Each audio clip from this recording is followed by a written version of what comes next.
Nymbl is a healthcare records and practice management platform for the durable medical equipment space. So we help schedule, keep patient records, bill, do the inventory for providers that help create prosthetic limbs, custom bracing, and powered wheelchairs, crutches, canes. Like they help supply those goods to patients. So there's a company in town called WebPT. Right, so we have a very similar product, but instead of being in the physical therapy space, we are in the durable medical equipment side of things. And yeah, our platform, we've been able to help streamline the workflow process and really help save our customers time, money, and effort spent, in the software on a day-to-day basis. Nymbl was started, I guess, by accident, if you want to call it. Really wasn't even looking at creating Nymbl at first. So I actually graduated from the University of Kentucky back in 2012 with my degree in biology. I was looking at medical school at that time, but that was also the first year the Affordable Care Act, or Obamacare, was rolling out. So a lot of physicians I was shadowing and working with didn't know how to change their life or lifestyle. Everyone's worried they're going to work like twice the hours, half the salary, with where student debt was, not the best idea or career path at the time. So I ended up taking a year off and worked IT, so helping set up printers, phones, network admin, things like that.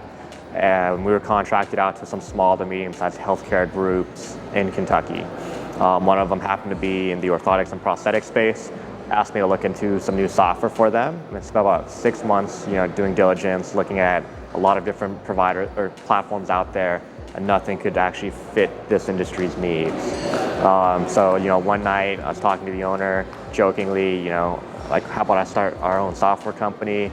And luckily, he opened up his clinic, was our first investor as well, and sort of introduced us to his network, and that was how Nymbl was founded.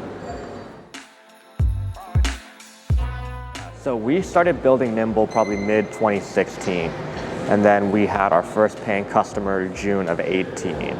So since then, we're in over 700 clinics now across the US, a few different countries, Canada, Malaysia, a couple others. And for us, we're hoping to continue doubling our clinic size over the next couple of years.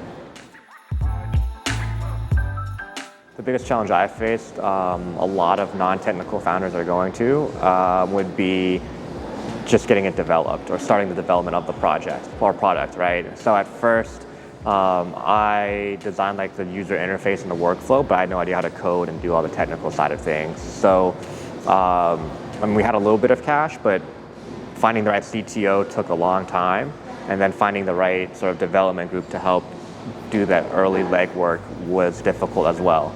So we went offshore with it. That didn't work out. We brought it onshore. Kind of worked out, but then really where we took off was when we brought all the development in-house for us. Best thing I would say would be finding the right investors. So that definitely helped early on. So we have two major investors that sort of believed in us and the product, that whenever we hit any challenges or roadblocks or needed additional growth capital, they were more than willing to help out there. So that's been very, very helpful, finding those right partners. And then coming into this next phase of growth for us, we've been searching sort of diligently for the right partner to come alongside with. And I think finding that key group for the stage you're at has been critical for us. I actually moved to Phoenix about a year ago today, around now, I guess, right? From Kentucky.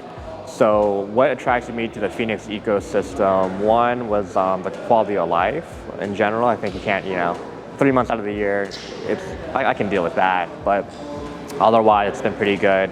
So besides Phoenix, me personally, I was looking at Atlanta or Austin, sort of those are sort of up and coming tech hubs. And me personally, I had a pretty good network when it came down to the investor relations, private equity, or sort of those firms in the South, but really nothing on the West Coast. So Phoenix seems like a good area to sort of land. And then, with WebPT being out of here and a few other, big startups, made a lot of sense. And for me, I knew the ecosystem. I didn't really have too much. I didn't have an idea of what it was like. But now since jumping in, it's been super welcoming and very tight-knit. So with Startup AZ specifically, I know for us, or for me, it was finding a cohort or group of other founders to really bounce ideas off of and like troubleshoot and like really go through the trenches with. I'm sure everyone says this, but being a founder can be lonely at times. So in Kentucky, sort of outgrew that network, or all the other founders I was close to, moved away or did something different. But that community aspect of Startup AZ, really looking forward to. Couple things there. For the one specifically in Arizona or Phoenix, I would say Startup AZ has been super helpful.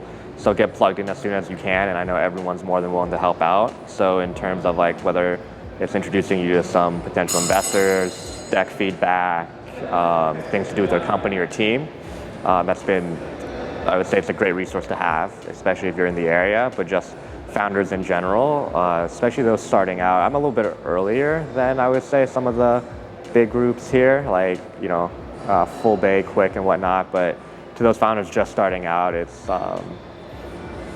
all or nothing type. Really, you can't go at it like at 50% or anything less than that, right? If you really want to see that success there.